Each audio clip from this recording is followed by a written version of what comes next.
નમસ્કાર મિત્રો, આવતીકાલે ધોરણ 12નું પરિણામ આવી શકે છે, પણ રિયલ પ્રશ્ન એ છે કે રિઝલ્ટ આવે ત્યારે સૌથી પહેલાં કેવી રીતે ચેક કરશો અને વેબસાઇટ ક્રેશ થાય તો શું કરશો.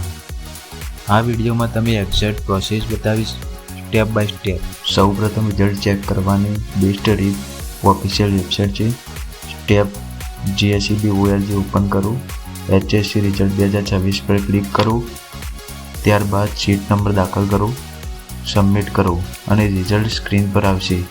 પણ અહીં બિગેસ્ટ પ્રોબ્લેમ એ છે કે રિઝલ્ટના દિવસે વેબસાઇટ ઘણી વખત સ્લો અથવા ડાઉન થઈ જાય છે. એટલે બેકઅપ પ્લાન રેડી રાખો. વોટ્સએપ દ્વારા પણ ચેક કરી શકો છો. 6357 393 નંબર પર સીટ નંબર મોકલો અને રિઝલ્ટ ડાયરેક્ટ મોબાઈલ પર આવી જશે. એન્ડ SMS મેથડ દ્વારા પણ ચેક કરી શકાય છે. જ્યારે ઇન્ટરનેટ સ્લો હોય ત્યારે યુઝ કરી શકાય.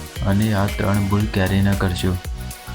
એક વેબસાઇટ પર ક્લિક કરવું, સીટ નંબર ખોટો નાખવો, પેનિક થવું જ્યારે સાઇટ સ્લો હોય ત્યારે. એન્ડ પાસ થવા માટે દરેક સબ્જેક્ટમાં મિનિમમ 33% માર્ક્સ જરૂરી છે. એન્ડ રિઝલ્ટ ઓછું આવે તો રીચેકિંગ ઓપ્શન અવેલેબલ છે. તો આવતીકાલે રેડી રહો અને સ્માર્ટ રીતે તમારો રિઝલ્ટ ચેક કરો. આવી રિયલ અપડેટ માટે સબસ્ક્રાઇબ કરો ચેનલ.